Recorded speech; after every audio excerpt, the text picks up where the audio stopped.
Yo, there was a time when people loved Jennifer Lopez, you know? There was a time when she felt absolutely unstoppable. One of those mega, bigger-than-life superstars.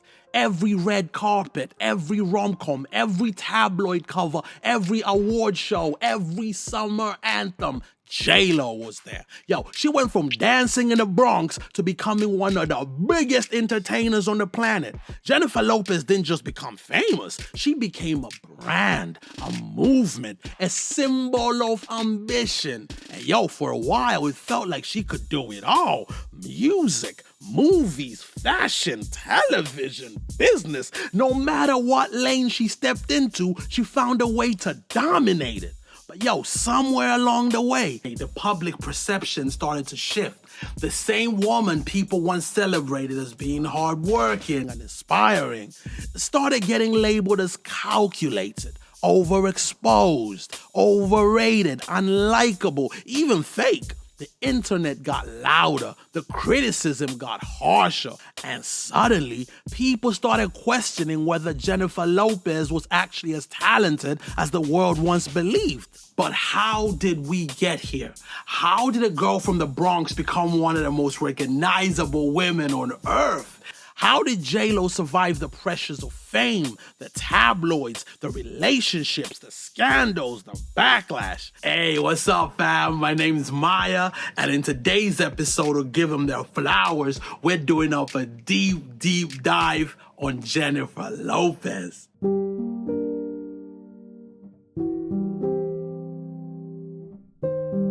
Alright, so before Jennifer Lopez was J.Lo, before she broke the internet with the green Versace dress, we gotta take it back. Alright, boom. It's July 24, 1969. Yes, 69. Grow up, okay? Alright, so we're in the Bronx. Gang culture's on the rise. A lot of middle-class families are leaving like, hey, this ain't the place. This ain't it. Buildings are getting abandoned. The South Bronx is gaining a reputation for its poverty and crime. Residents are having to go ham on like heavy-duty locks and security. Parents are looking out the windows watching their kids, making sure they're all right.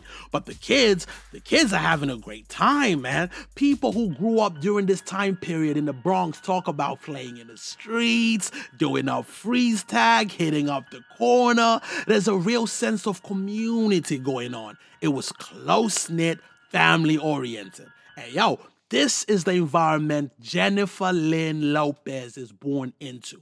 Her neighborhood was mostly hardworking Puerto Ricans, Dominicans, and African Americans.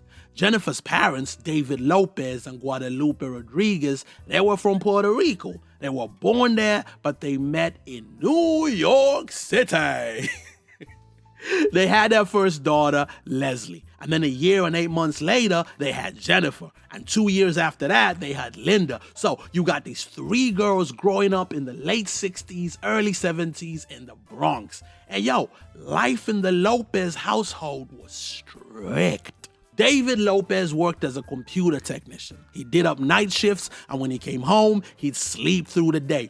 Jennifer's going on to say that she felt ignored by her father. Which makes sense, because if homeboy was up all night grinding and he comes home and these three little girls want to like put makeup on him and like pour him imaginary tea and have him talk to the stuffed animals, he just didn't have it in him, okay? And he later divorced their moms, so I'm guessing he was just like, look, I'll work, I'll come home and sleep. Leave me alone. Which wouldn't have been so bad if Mumsy made up for it by being super nurturing and sweet. But nah. Jennifer Lopez went on to describe her mom as a super complicated woman. Apparently, she used to put hands on J.Lo and her sisters. Now, it wasn't uncommon, okay? It wasn't uncommon growing up in an ethnic household to get the beats, okay? I broke the cycle. I was like, yo, when I have a kid, I'm gonna try out this gentle parenting thing. But most of my siblings, cousins, homies, they're like, yo, those whoopings are what made me the man I am today. And it's like, yeah, bro, the man you are today has unresolved trauma. I can see it in your eyes. The eyes don't lie. But yo, at the end of the day, we're all just doing our best, man. But I think one thing we can all agree on is that some parents take it to the next level. Like, the whoopings are not just about discipline and keeping you on a straight and narrow, okay? They become about letting out frustration, projecting. And that's how it was in the Lopez household, man. The moms was on smoke. And on top of that, the crib was on them super strict Catholic vibes. Every Sunday, church or else, okay? Over the years, Jennifer Lopez has given her mother grace, going, hey, she was in that survival mentality, and she was tough on the girls because she wanted them to be strong and independent. But for young Jennifer Lopez, going through it was rough. She found joy and escapism in sports and dance. She ran track and she was doing it up on a national level. She did up gymnastics, she danced in school productions and talent shows. Education was super important to her parents. They had her in a private girls' school and they pushed her to excel academically. But they also encouraged her and her sisters to dance and sing. The girls would make up their own little dances, choreographing the moves. They'd write their own little musical joints and perform them at family gatherings. She grew up obsessed with musicals. She used to have West Side Story on repeat, practicing, picturing herself in a production of that magnitude. Homegirl started taking dance seriously. She was practicing at the crib. Like, any bit of spare time she got, she was busting a move. She did up lessons, got good at jazz, flamenco, ballet. And when she got a little bit older, she even started giving lessons to the younger kids. Fun fact, right? One of those little kids who Jennifer taught to dance was none other than Miss Olivia Pope herself, the legend that is Kerry Washington. Crazy, right? Yo, I love little things like that, man. I love it. Kind of like how Snoop Dogg was Cameron Diaz's plug back in high school or whatever. Crazy. So yeah, Jennifer Lopez is doing up dance, obsessive with it. Apparently she danced for hours till her legs and feet hurt and she'd collapse on the ground in a puddle of sweat, just huffing and puffing. And the next day she'd do it again. Now, obviously, she's in a household where they take education seriously. Like, that's the only way to level up. So the dancing, the acting, that's seen as plan B. It's seen as a hobby. Right after high school, she got a part-time gig as a secretary at a law firm while studying business at a college. And at night, she was doing up jazz and tap dance classes in Manhattan, which honestly sounds like a 2000s Jennifer Lopez movie, right? Like, throw in a love triangle with like a lawyer dude and a rough around the edges dancer and we're good. Now, homegirl had to make a choice, right? Carry on juggling plan A, B, C, or pick one thing and dedicate every fiber of her being into making it pop. And she chose the latter. She dropped out of school, threw herself into dance. Her parents were not having it. They thought she was throwing her life away, man. They didn't think there was any future in a dance career, especially because according to them, it wasn't something Latinas did. She had a huge fight with her moms, which led to her getting kicked out the crib. And they didn't speak for almost a year. Jennifer moved to Manhattan, and for the first few months, she slept at the dance studios. So there she is, man, homeless, sleeping on a couch in the dance studio, responding to ads, doing up auditions. She bagged a job that required her to go on tour, dancing in shows around Europe for 5 months, performing pretty much every night. Now, she wasn't J.Lo yet, okay? She wasn't J.Lo yet, so no special treatment. She started feeling some type of way when she realized she was the only member of the group without a solo. They were like, hey, you, Rachel. She's like, nah, actually, it's Jennifer Lopez. They were like, oh, cool. Jennifer, could you stand a bit further back during the performance? Because you're kind of in the way of our super talented singer and dancer over there. But yo, instead of going, hey, maybe I'm just not meant to be a star, Jennifer looked at it like, hey, I just need to put in more work. I just need to work harder, outwork everybody. And she did. She practiced more. She was more focused. She put herself out there a lot more. Back-to-back auditions, rejections, waiting for callbacks, sweat, tears, aching muscles, putting in the rehearsals, waking up and doing it all over again. in 1990, she bagged a gig as a backup dancer in an MC Hammer episode of Yo MTV Raps. So, a little bit of exposure, but homegirl is still in the trenches. The going rate for backup dancers was like $50 a gig. And since the rent for a studio apartment in Manhattan at the time was like $700 to $900 per month, it wasn't looking too good. It wasn't. She had to keep on sleeping on that couch in that dance studio. At this point, homegirl was taking whatever she could get. Backup dancer gigs, live shows, bit parts in musicals. She did up Japan for like 4 months. Then she came back and traveled around the States, performing, making just enough to get by. Jennifer's big break came in 1991. When she got the part of the Fly Girl for the sketch comedy show in Living Color. So, the Fly Girls were basically a group of dancers who opened up the show with some high-energy hip-hop, jazz, funk moves. They also led into the commercial breaks and closed out the show. They were super popular amongst the viewers, and they helped give the show an urban hip-hop edge, and that made the show stand out from other sketch shows like Saturday Night Live and that. So Jennifer moved to LA to film the show, and she was making a bit of bread now, so she could afford a place to live, right? And whilst in LA, she got herself into some night acting classes. The Fly Girl gig was a great opportunity for Jennifer Lopez because, at its peak, the show was bringing in 22.7 million viewers. That was a lot of eyeballs, checking out J.Lo. But Jennifer's time on the show, it wasn't on sunshine and roses. It wasn't. Now, we got to do this. We can't do up a deep dive documentary on Jennifer Lopez without addressing the elephant in the room. Now, Jennifer Lopez was built like the kind of girl Sir Mix-a-Lot would have liked. Okay? She had certain assets that weren't extremely mainstream at the time, but were admired in the hip-hop community. And apparently her physical attributes were one of the reasons she clashed with the other Fly Girls. It was like high school, you know what I'm saying? You can't sit with us kind of vibe. Listen, well done. You're being very grown up, very mature about this. Acknowledging the bodaciousness without getting too gratuitous with it. Good job. You wouldn't think you were the same person that was laughing at the fact that J.Lo was born in 1969.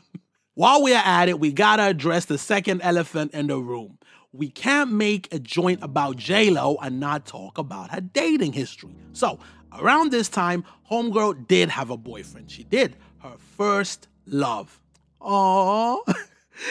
Someone who till this day she has nothing but good things to say about. The homie David Cruz. They begun dating when she was 15 years old, and he even followed her to LA to support her and have her back while she chased her dream. So that's where the love life is at. So she's having a bit of a rough time on set, but she sticks it out.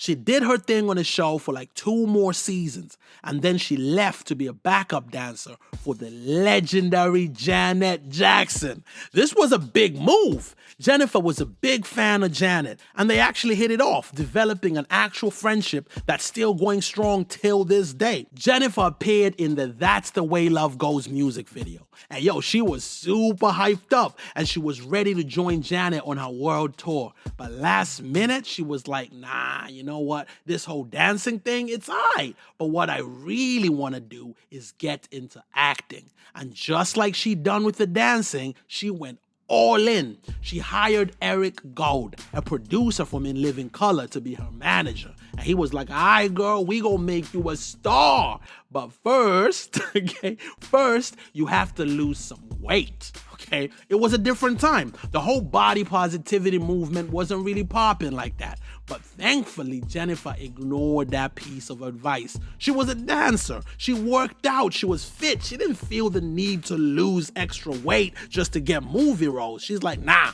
okay? They're gonna have to cast me with all this thickness. And it worked. It worked. She got a part in a CBS TV show, Second Chances. 10 episodes. Critics thought it was okay, but the audience loved it. But there was an earthquake, right? It damaged a lot of the sets that the show was using, and CBS was like, we're not paying to fix that. We're not paying to fix that damage. Like, we're not investing more money in a show that's just like mid. So they canceled it. But Jennifer Lopez's character was so popular with the viewers that CBS listened, and they put her in the show's spin-off series, Hotel Malibu. It only ran for one season though, and after that, Homegirl was ready to take on movies. Her first major role was in Mi Familia, a joint about 3 generations of a Mexican-American family living in LA. The movie was widely praised by critics for its cinematography, its casting choices, and representation. Now, Jennifer, for the most part, is uncredited in this joint, but the part she plays is so vital, so important to the movie because it sets the whole thing up. She plays a young version of the matriarch of the family, and people praised her portrayal, man. Jennifer loved working on this movie, and she has always spoke fondly about her experience. Even then, she was aware that this movie was a big chapter in Latino storytelling in Hollywood. She received her first award nomination. Imagine that. First movie, first award nomination. Off to a brilliant start. It was a Spirit Award nomination for Best Supporting Actress. With things beginning to take off, Jennifer threw herself even more into making it as an actress, leaving no room, no time for anything or anyone else. She broke up with David Cruz and later reflected on her time with him. She said she was lucky to have had such a supportive, kind first love. Her next movie role was in the joint Money Train, where she starred alongside Wesley Snipes and Woody Harrelson. She played Officer Grace Santiago, a character who for the most part is a love interest. Critics thought she did the best with what she had, but the character was one of them ones that didn't have a lot going on.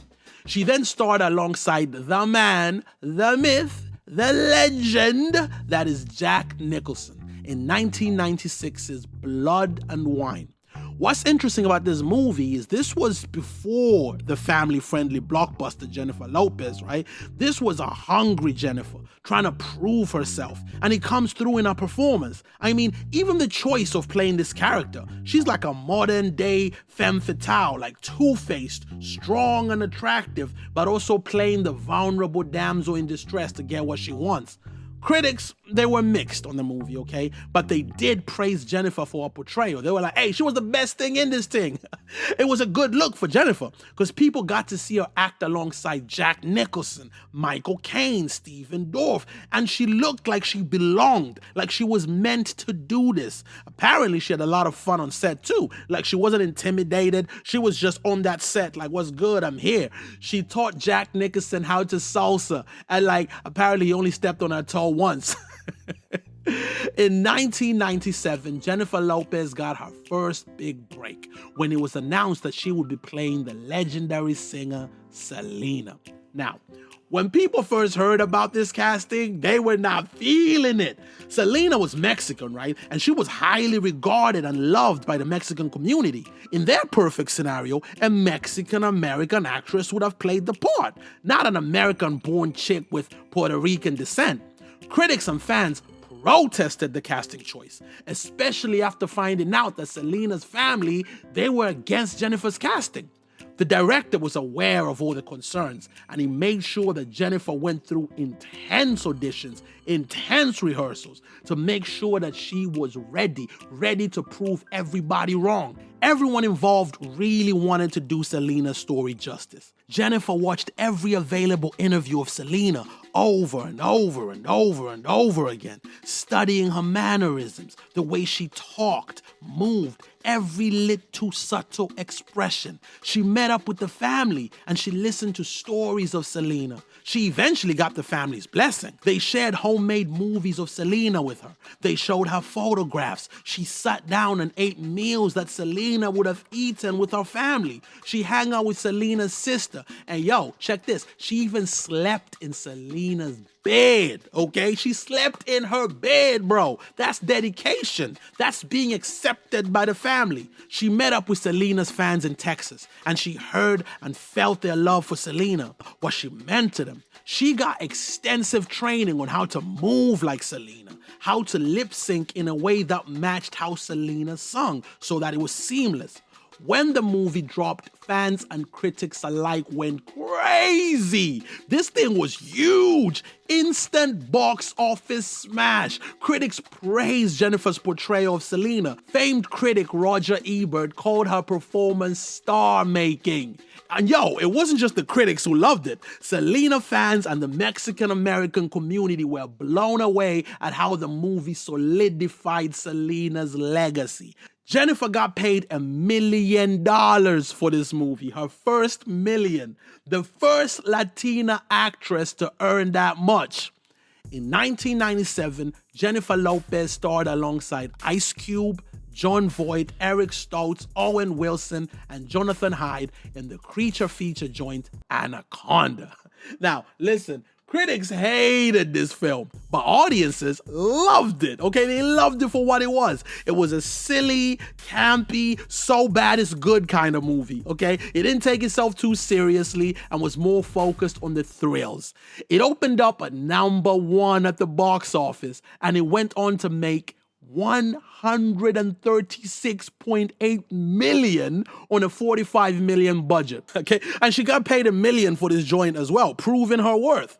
In the same year, she got married to Ojani Noah, a Cuban waiter. It was one of those super passionate whirlwind romances. Apparently, these two couldn't keep their hands off each other. And Jennifer Lopez, she wasn't just into making movies for the public. She was also big on making movies and taking photos behind closed doors. Like, the kind of movies you wouldn't want your mom to see. You know what I'm saying? Are you catching what I'm putting down? Well, unless your mom is Kris Jenner and she's able to spin it into $1 billion empire. But for most of us, these are the kind of movies and pictures you want to keep private. Now, this is not me just going off on a random tangent. The videos, the photos, they're actually important to the story. They'll come back up. They will. But for now, Jennifer Lopez is starring in another star-studded joint. We're talking Sean Penn, Billy Bob Thornton, Joaquin Phoenix, Claire Danes. The movie was called U-Turn, directed by Oliver Stone. But despite all these big names attached to it, the movie was low-key a flop. This thing cost around $19 million to make, and it only brought back $6.6 million. It was put in a lot of critics' worst movie of the year lists. Nobody walked out of this thing smelling like roses. But Jennifer, she wasn't slowing down. In fact, she was about to mix things up. See, when she starred in Selena, she got a taste of what it would be like to be a mega pop star. And she was like, hey, I want to do that for real. I want to do that for realsy. Okay, she linked up with a new manager, Benny Medina. And this dude was like music royalty.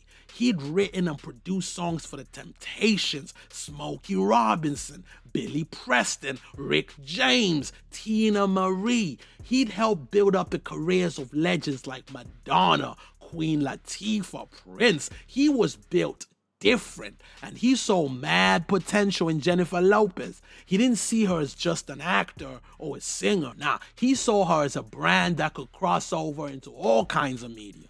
They cooked up a demo. Jennifer was still in her Selena bag, so the demo was in Spanish. Interesting fact, right? Even though Jennifer Lopez grew up in a Puerto Rican household, she didn't speak a lot of Spanish. English was her first language, so she could understand Spanish, but she was super insecure and super self-conscious about speaking it because her vocabulary was limited.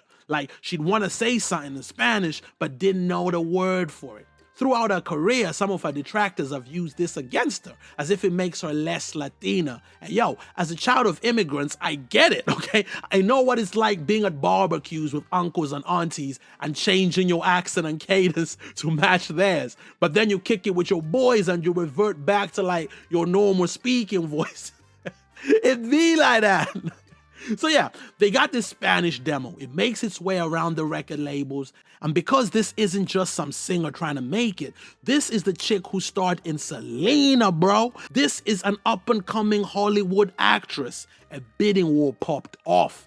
Labels left, right, and center going, hey, Jennifer, sign with us, sign with us. They went with Sony Music because they were offering a multi-million-dollar deal. And the head of Sony Music at the time was like, yo, the Spanish joint was dope. We loved it. Okay, we loved it. But maybe we should get you singing in English. So boom, they started working on a debut album. They get a bunch of fire producers to work on this joint, man. They get Rodney Jerkins, aka Darkchild, the genius behind Destiny's Child's Say My Name, Say My Name, you know what I'm saying? Brandy and Monica's The Boy Is Mine. Yo, this dude helped Jennifer Lopez cook up the song If You Had My Love. You know the one that combines Latin music, hip hop, and R&B. It goes like, if you had my love and I gave you all my trust, would you comfort me? Yo, they also had Corey Rooney on the joint, and Homeboy had previously worked with Mary J. Blige and the king of pop himself, Michael Jackson. Hey, yo, you know who else they had working on this thing? Rapper, producer, future baby oil connoisseur, P. Diddy, although at the time he was known as Puff Daddy. Now, in 1998, after just a year of marriage, Jennifer and her Cuban waiter boo decided to call it quits. Now, at the time, the reason they gave was, Jennifer's career was taking off. There was tension and stress in a marriage. And yo, I get it. It's not uncommon, okay? A lot of men are intimidated by a woman who makes more money than them.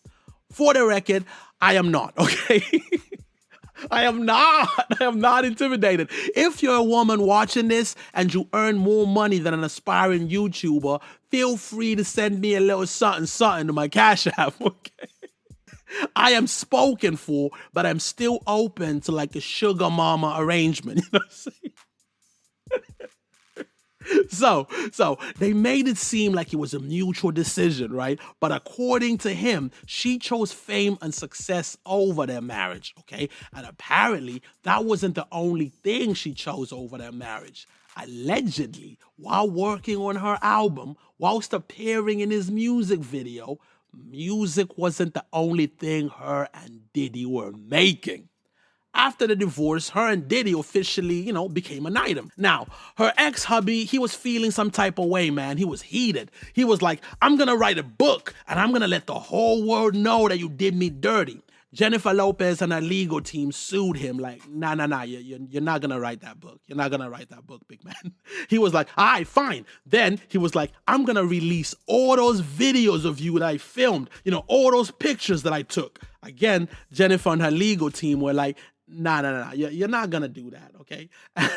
And the judge blocked the dude from publicly sharing the photos and videos. Now, while still cooking up the album, Jennifer Lopez starred alongside George Clooney, the George Clooney. The movie was loved by critics. The chemistry between George Clooney and Jennifer was electrifying. The dialogue was clever and smooth. It felt like classic Hollywood. And it showcased how brilliant Jennifer Lopez could be when working with the right material. And that same year, she starred alongside big names like Woody Allen, Dan Aykroyd, Sylvester Stallone in her first animated feature, Ants. It was basically DreamWorks' answer to Pixar's A Bug's Life. Also, in 1998, Homegirl got her first product endorsement deal. She became the international spokesperson for Coca-Cola and L'Oreal. Let's go, J.Lo. Let's go. Woo! 1999, the album was ready. It was called On the 6th. This was in honor of the 6th subway that she used to ride all the time from Manhattan to the Bronx. That commute, that subway, it represented resilience, hard work, chasing her dreams. When the album dropped, it launched Jennifer Lopez into global superstar status, selling over 8 million copies, bro. If You Had My Love hit #1 on the Billboard Hot 100, which was crazy for a new artist at the time. And it wasn't the only banger. We had Waiting for Tonight, which peaked at #8. No Me Ames, a collaboration with Mark Anthony, which blew up Billboard's Latin chart. Feeling So Good, which peaked at #1 on the US Dance Club Songs chart, and Let's Get Loud, which was massive internationally. As far as debut albums go, this is the stuff that labels, artists, managers, producers, songwriters, music executives dream about. It was a brilliant start, okay? So, it's the year 2000. Jennifer Lopez and Diddy are locked in. They are dating. They rock up to the Grammys. Now, some of the actresses are there, on the red carpet, in their designer dresses, being interviewed, getting their pictures taken, and then Jennifer Lopez rocks up. And check this, she's wearing this long flowing tropical green Versace dress covered in jungle leaf patterns. Different shades of green, bro. A little bit of blue in there. Almost like somebody turned the rainforest into some Devil Wears Prada thing. It's all like silky and light, so it kind of flows and moves when she walks. The sleeves are sheer and loose, almost like something a rich mystical forest goddess would wear while casting spells on like Pirates in the Caribbean or something. But then the neckline, bro, the neckline on this thing was absolutely unhinged. I'm talking the fabric just like plunging all the way down past the chest, almost down to the belly button. Like one strong gust of wind and the Grammys were getting canceled immediately. People were gonna see too much. And somehow, this thing still looked elegant and classy. That's the crazy part. It wasn't giving trying too hard. It was just confidence, pure confidence. It's the way she wore it. And Jennifer Lopez, man, she wore it like she knew she was about to shut the whole industry down. And having an African-American rapper by her side just added this element of like culture to the whole thing, like hip-hop, you know what I'm saying? Everybody and their mama was talking about Jennifer Lopez in that dress. In fact, there were so many people searching up Jennifer Lopez in green dress that it directly led to the creation of Google images.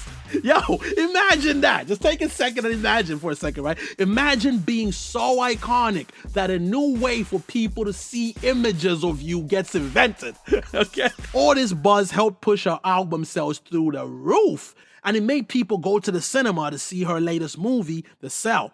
Critically, this joint was super divisive. They tried out things with the visuals that were experimental and dope, but some of the action felt a bit much, and critics weren't blown away by Jennifer's acting in this joint. But still, Jennifer Lopez's star power put those buns in those cinema seats. At this point in her movie career, Jennifer was moving like it was the Wild West. There was no such thing as a Jennifer Lopez movie. No matter how good she was in a movie, it felt like the movie would have worked regardless.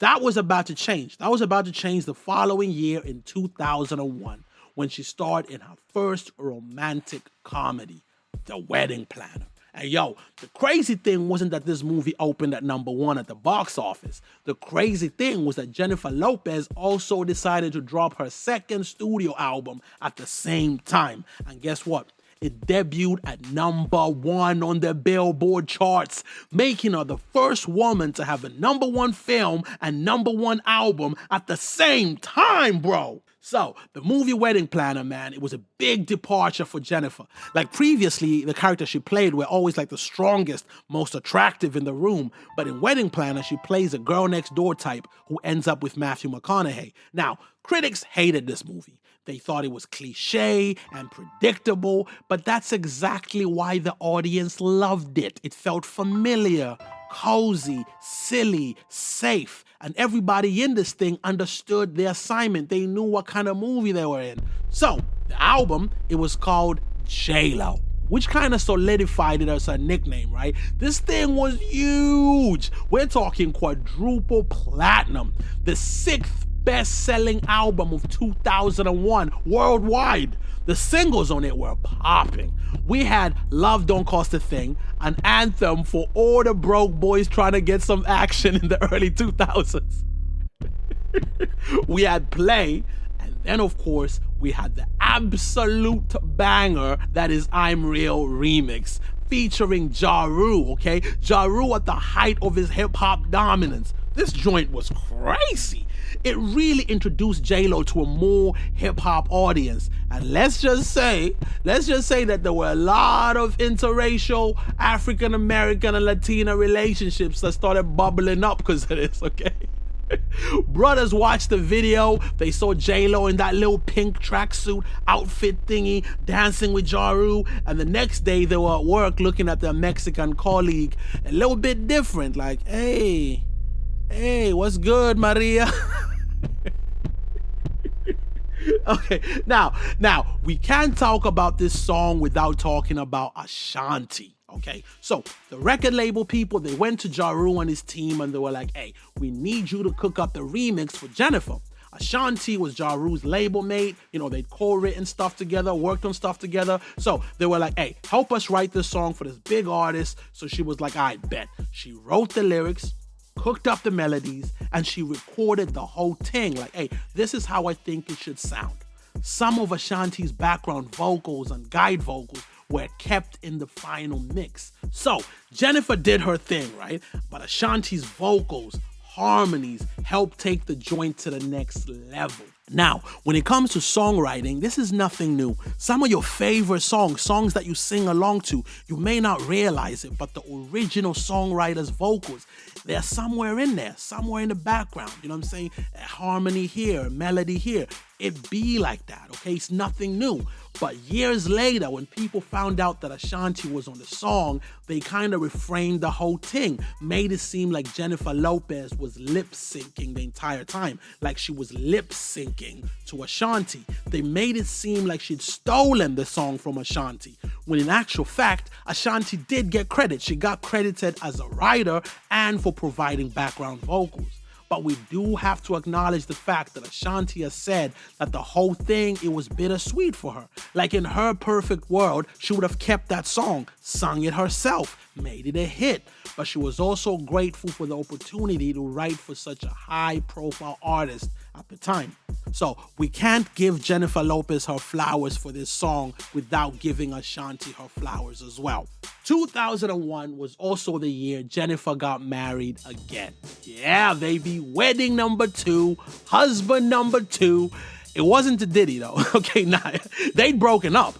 Diddy was a liability, bro. Like in 1999, Diddy, J.Lo, and the rapper Shine, they got arrested after fleeing a crime scene at a nightclub. Shine got 10 years in prison. And it's kind of hip-hop's worst kept secret that Shine basically took the rap for Diddy. So yeah, homeboy was a liability. And yo, it's important to note that years later, when Diddy was accused of being a garbage person and the freak-offs and mistreatment of Cassie and other women popped off, people kind of looked at J.Lo sideways. Like, hey, she either turned a blind eye to some shady shenanigans back then, or she was low-key involved and just happened to dip early enough before it got too crazy. So anyway, they broke up and she started dating Chris Judd, her backup dancer, and they got married with the quickness. But 9 months later, it was a wrap. Dunzo, separated. Divorce papers getting cooked up. According to Chris Judd, the reason they failed to make it work was down to J.Lo's super busy schedule. And yeah, it was a crazy time. It was a crazy time for J.Lo. She started a TV and film production company with her manager, Medina. 2001, she launched the lifestyle brand J.Lo by Jennifer Lopez. She opened up a clothing line. She opened up Madres, an LA restaurant serving Latin cuisine. She released her first fragrance, Glow by J.Lo. She starred in Angel Eyes, a romantic drama, which it didn't do too well. It wasn't received very well, but that was nothing compared to the biggest flop of not only J.Lo's career, but one of the biggest flops of all time, Gigli. Yo, this movie had a budget of $75 million and it only made $7.3 million. The reviews were brutal. Audiences were confused. Like, if you haven't seen this movie, do yourself a favor, go check it out. Because it's weird, bro. They make some bizarre choices, like the dialogue, okay? The way the characters talk. It's like, nobody talks like that, okay? So the movie, it wasn't the best, okay? But some people, they blamed Jennifer and Ben Affleck because they started dating. Whilst filming the movie, they started dating, and by the time it dropped, these two were everywhere, bro. Tabloids, blogs, celebrity gossip, they were being called Bennifer. And by the time the movie dropped, man, some people were like, enough already. I'm sick of these two. So yeah, the movie career was experiencing its first major L, but the music career, Homegirl dropped 2 albums in the same year. J to the L.O., the remixes, which was the first remix album to debut at #1 on the Billboard 200. And it deserved that spot, because the last joint was J.Lo kind of dipping her toe into the hip-hop urban vibe. With this joint, it was her going all in. The Ain't It Funny remix was fire. A lot of the remixes on this joint, man, they were crazy. They became so popular that they overshadowed the originals. Then she dropped This Is Me Then. And this was peak Ben Affleck media circus vibes. She even had Ben pop up in the music video of the first single of this joint, Jenny from the Block. Yo, and this thing was a banger. You had Styles P and Jadakiss featuring on it, giving it that street cred and authenticity. And that hook, super catchy. But for a lot of people, man, this song was the beginning of the public's perception slowly shifting, because it low-key felt like Jennifer wanted to be seen as just Jenny from the block, the hardworking girl from the Bronx who took the 6 to Manhattan and got dance classes and slept in dance studios. But she wasn't that girl anymore. She was on red carpets, magazine covers, looking glamorous. She was a global superstar, and there were rumors floating around that all the fame and success had gotten to her head, that she was a bit of a diva, that she was difficult behind the scenes. She'd done interviews where she'd come across as, a little arrogant. Like in this one interview, she was trying to big herself up, right? Big herself up as an actress, but she was low-key throwing shade at Gwyneth Paltrow and Cameron Diaz, which was like, there's no need to do that. You can big yourself up without bringing other people down. Now listen, a lot of the backlash could be attributed to the fact that most celebrities at that time, they were media trained. They were less in your face. And then here comes this bigger than life Latina woman combining hip hop culture with high fashion, being super confident, speaking her mind, and people just didn't know how to take that. She had a 4th #1 single with All I Had featuring LL Cool J, and this joint was smooth, romantic. Again, framing J.Lo as this hood princess. And yo, Cool J bodies it on this joint, man. It was fire. Now J.Lo was like, hey, y'all just think I can sing? You're forgetting I can dance? You know what I'm saying? Let me show you something. She reminded people that she could dance by recreating scenes from Flashdance for a music video. And it was iconic. Crazy.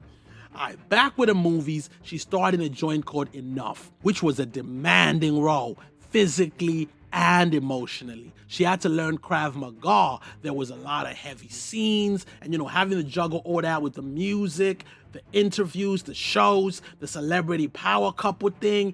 Even for Jennifer Lopez, it was a lot, and she had a nervous breakdown, needing to take a little time off for her mental. What didn't help was when the movie dropped, it was another flop. So that's like 3 back-to-back failures. Critics dunked on the movie. Roger Ebert said he didn't understand why an actress as big as Jennifer Lopez was starring in such a tacky movie. Homegirl needed a win. She needed a win real bad. And luckily, her next joint, Maid in Manhattan, was a massive success. I actually saw this joint in the cinema, man. I remember, man, I took this girl I was dating at the time. We went to see it. And yo, I'm actually working on a video on romantic comedies, because back when I was a teenager, that was the move. You go to the movies, you see some feel-good, corny rom-com, get something to eat. It was dope. So yeah, this movie was huge. Biggest of her career, right? The media circus and obsession with her and Ben Affleck's relationship was crazy, parasocial, unhealthy. It was like this love-hate thing, right? The tabloids were now doubling down and painting J.Lo in a negative light. They were like, hey, she's difficult to work with. Anonymous sources were coming out the woodworks going, hey, she is one of the most horrible human beings I've ever worked with. She's super demanding. She's got this massive diva attitude. The fame has gotten to her head. It got so bad that Jennifer had a role in Ben Affleck's movie Jersey Girl, and during test screenings, people hated seeing them together so much that they had to cut like half of J.Lo's screen time. For real. The intense media scrutiny proved to be a bit too much, especially for Ben Affleck. Like, this wasn't his world, bro. He just wanted to make his movies and snuggle up with his caked up Latina baddie, right? So yeah, the couple called off their engagement and they broke up. And this was a rough time for Jennifer. The media was all over the breakup. It was a rough 2 years, man. And then she did what she'd always done best. She threw herself into work, starring in the joint Shall We Dance alongside Richard Gere. And luckily for a girl, this one was a winner. And hey, she wasn't just winning with her movies, she was winning in the love department as well. She got married to Mark Anthony. And you know what? This made sense. The biggest reason her and Ben didn't work was all the media attention. Mark Anthony was already a huge artist in Latin America. He knew all about tours, screaming fans, crazy schedules. If anyone could handle the craziness that came with being with J.Lo, it was this guy. Jennifer dropped her fourth studio album, Rebirth. Critically, the response was mixed, okay? It was mixed.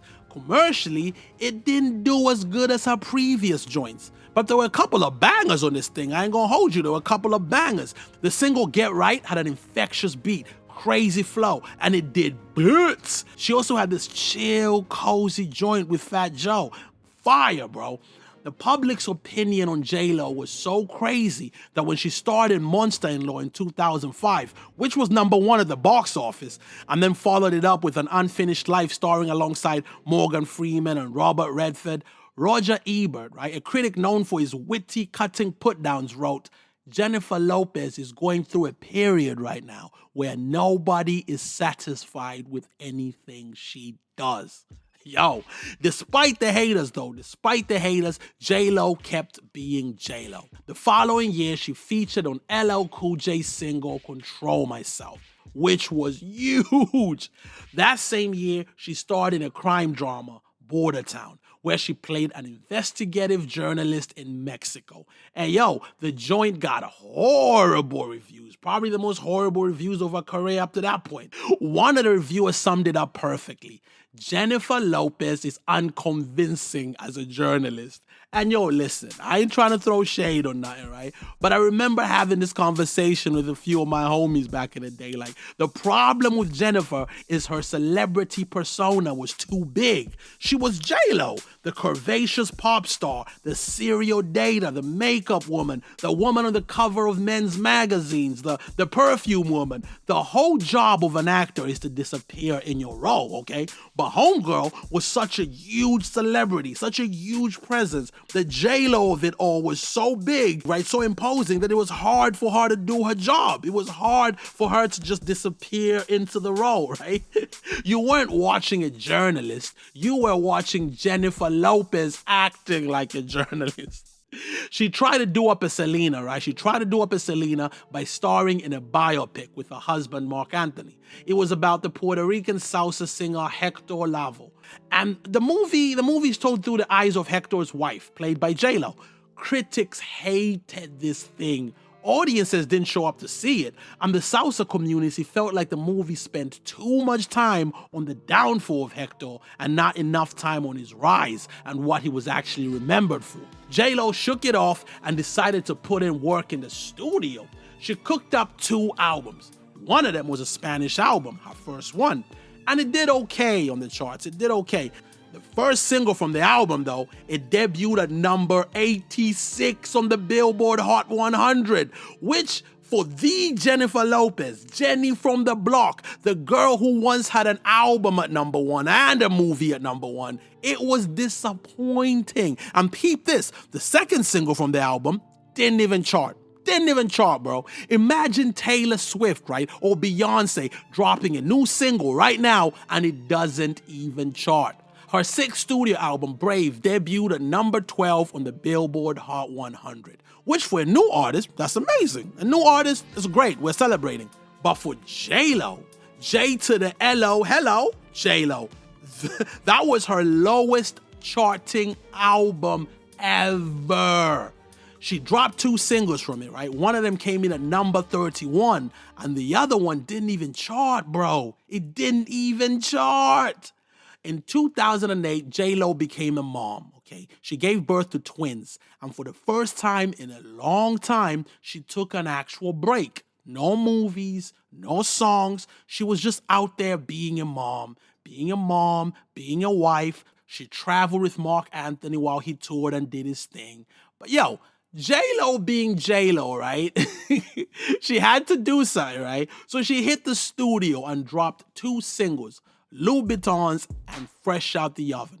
The idea was to build up hype for a 7th studio album, but both of them singles failed to chart, which made Sony and Epic Records go, listen, Jennifer, it's been a good run. It's been a good run. We love you, but people just ain't feeling you no more, okay? So she left the label. She's out here free, man. Free agent, no label, no one backing the music. She stars in her first movie in 3 years. First movie in 3 years. Backup Plan. Critics were not amused. On Rotten Tomatoes, it got 17%, bro. It did okay at the box office. Nothing crazy, but it did okay. But for a 3-year wait, it didn't look good. So, the movies are not popping. The music is not popping. Her and Mark Anthony announced that they're getting divorced, so the love life is not popping. She's around 42 years old at the time, and this is an industry that's always pushing the newest, youngest thing. It wasn't looking too good. For most people, this would be the end of their story, the rise and fall. Roll credits. But Jennifer Lopez, she's not most people, okay? She's not. The TV show American Idol was in its 10th season. It was looking for someone to replace Simon Cowell, and Jennifer Lopez stepped in.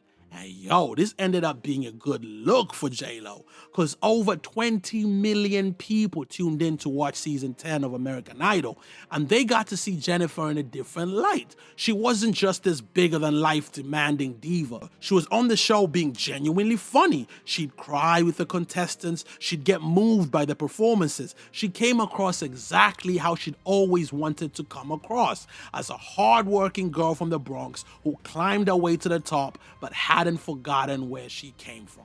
The love she got from the show led to her signing a deal with Island Records. They cooked up her 7th studio album, Love. It debuted at number 5 on the charts, which wasn't like prime J.Lo, but much better than her previous joint.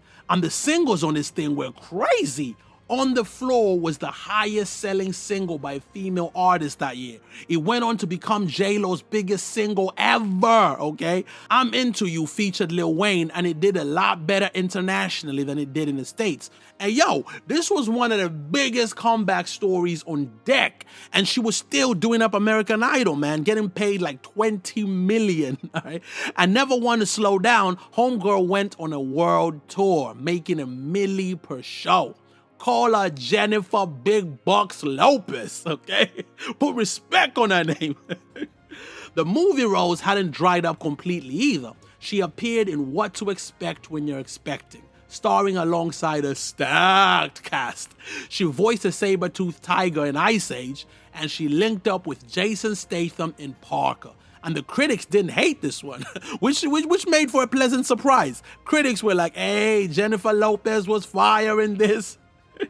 In terms of the love life department, she was doing up an on and off thing with one of her former dancers, Casper Smart. They did their thing for a few years and broke up in like 2016. So with the movies, we've got like a little trickle of dopeness, a little trickle. And with the music, she dropped another studio album.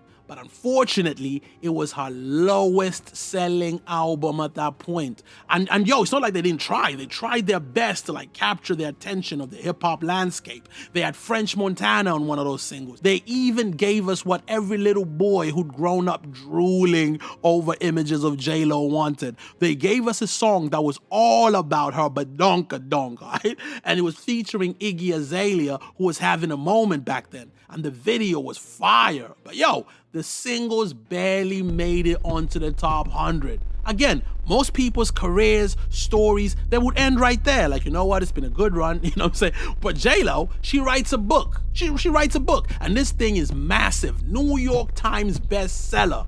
And then she produces and stars in Boy Next Door. That was all about a teacher crossing the line with a student, and then things turned thrillery, right? Critics hated the movie, but commercially, it was her biggest success since Monster-in-Law. In 2016, J.Lo took up residency in Las Vegas. 120 shows, man, bringing in 100 million in ticket sales. The hype from that made her release the single Ain't Your Mama, which did rubbishly in the US, but blew up internationally. The Germans loved it. Over here in the UK, everybody went crazy. In that same year, she did up some television, starring alongside Ray Liotta as a detective in Shades of Blue. And critics and audiences actually liked this joint. They also brought her back in to voice the saber-toothed tiger in Ice Age. In 2017, she got into a relationship with New York Yankees baseball player Alex Rodriguez. And she seemed happy, man. She seemed super happy. They got engaged. She dropped a few English-Spanish crossover joints with DJ Khaled, Bad Bunny, and Cardi B. Hey, yo, listen, the Dinero joint with Cardi B is low-key a banger, bro. The chemistry them two have on the record is crazy. The songs, they didn't do much mainstream, right? But they bubbled up on the Latin charts, hitting the #1 spot for airplay. She also went back to her romantic comedy roots and starred in the second act. And yo, I saw this movie with my girl when it came out, and they did a really good job in capturing like those late 90s, early 2000s rom-com vibes.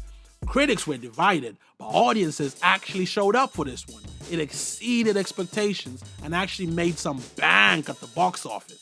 So, now it's 2019. Jennifer Lopez is 50 years old. She could slow down. Okay, she could slow down if she wanted to. She's got loads of money. She could slowly disappear into behind-the-scenes type ventures, right? But nah, okay. To celebrate her 50th birthday, she goes on an international tour, 38 shows, bringing in $54.7 million.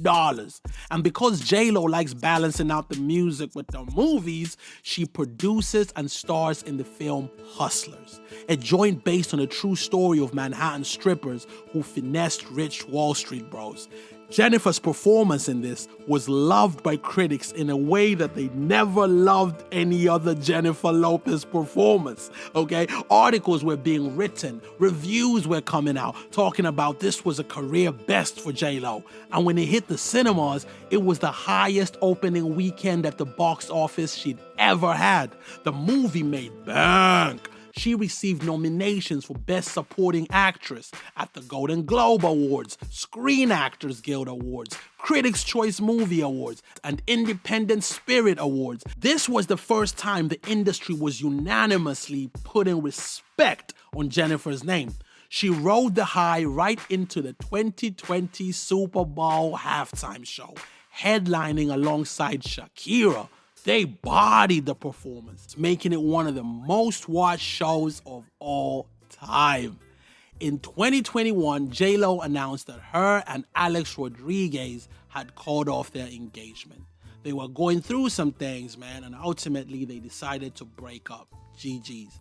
But then, in a move that shocked everybody, she linked back up with Ben Affleck, bro. 20 years later, okay? 20 years after their breakup. Years of them dating, marrying other people, having children. Here they were, man. Older, wiser, dealing with a less celebrity-obsessed media culture. Maybe this was it, okay? Maybe this was J.Lo's happily ever after. After the success of Hustlers, showing us that she could take on more complicated, challenging roles, there were those who thought it could be like a Matthew McConaughey type reinvention.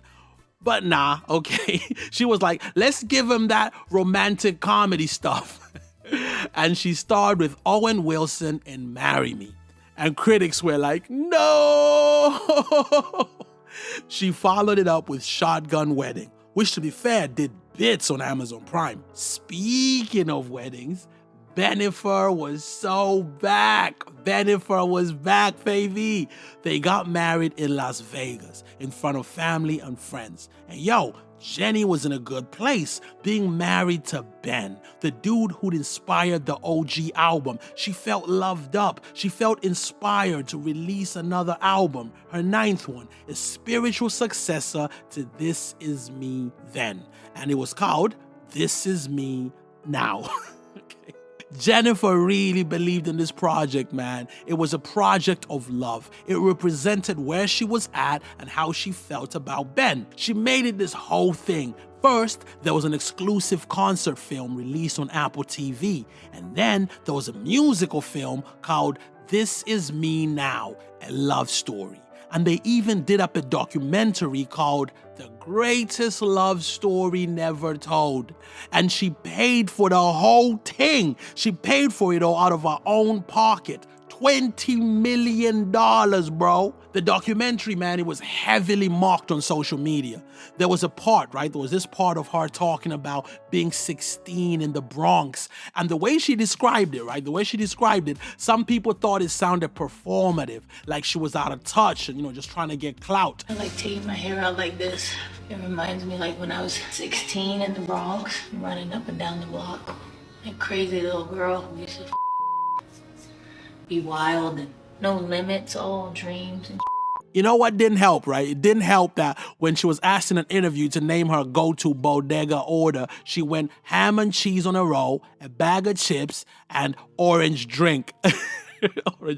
It seemed like the same criticism J.Lo had faced back in the day were popping back up, but now from a new generation, a generation who could make TikTok videos about it, okay? Now, I'll admit, okay, some of the criticism she got was valid. Because some people were like, hey, J.Lo, y'all broke up the first time because Ben didn't like the crazy media attention. And now you got a second chance to make it work. And you decide to make an album dedicated to your relationship. A musical with high quality production and a documentary, okay? You decide to create this media hubbub around your relationship when it's the very thing that ruined it the first time. And yo, it didn't help that there were a few moments when they were spotted out at some event or whatever, and Ben looked like he didn't want to be there, bro. He looked like he didn't want to be there. During this time of trouble in paradise, Jennifer announced a tour.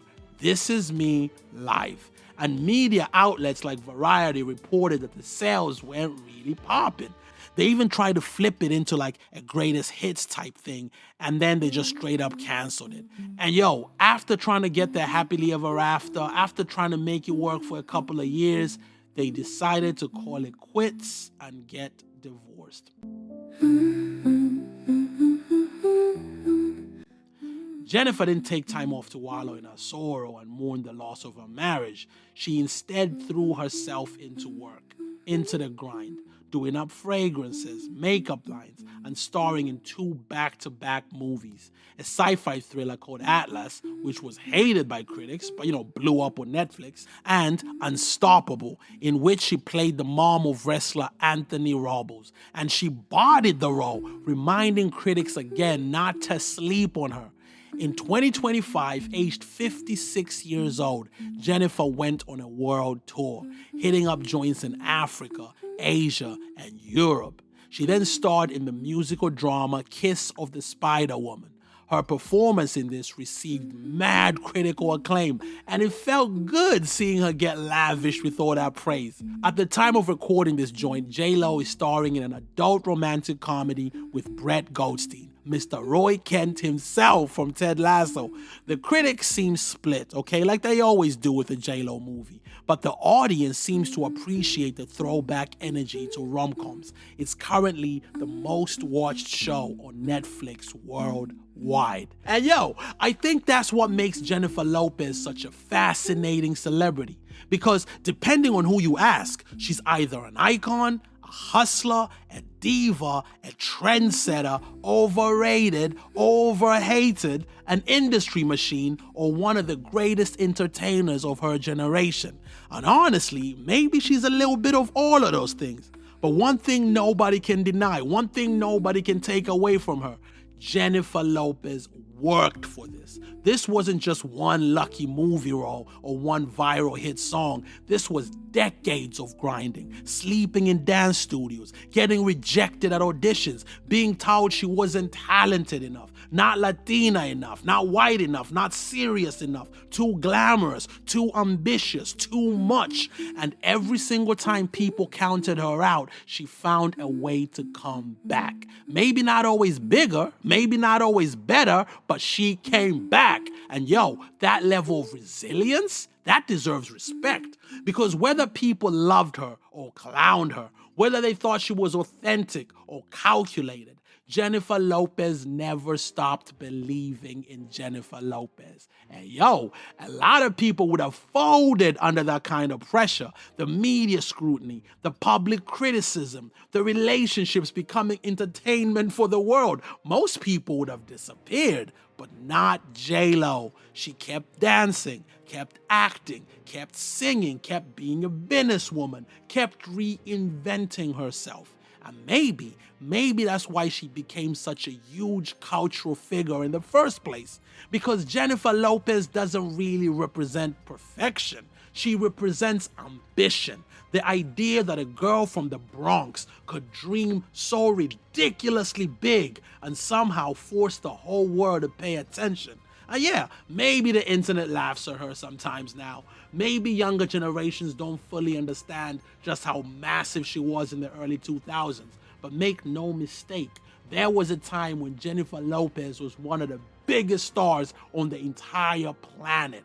And yo, the fact that she's still headlining tours, still starring in movies, still reinventing herself. Come on! So, for all the records, all the movies, all the iconic fashion moments, all the controversies, all the comebacks, all that hustle, and for refusing to let the world decide when her story was over, Jennifer Lopez, we give you your flowers. Thank you guys so much for watching. Thank you for making it this far. If you enjoyed this joint, then you might like the Taylor Swift one or the Will Smith one. I think both of them are gonna pop up on the screen. So yo, click them, check them out. And yo, don't forget to give the video a like. If you haven't subscribed already, please do. I'll be back with the next joint. Until then, you take care of yourself, fam, cause I love you.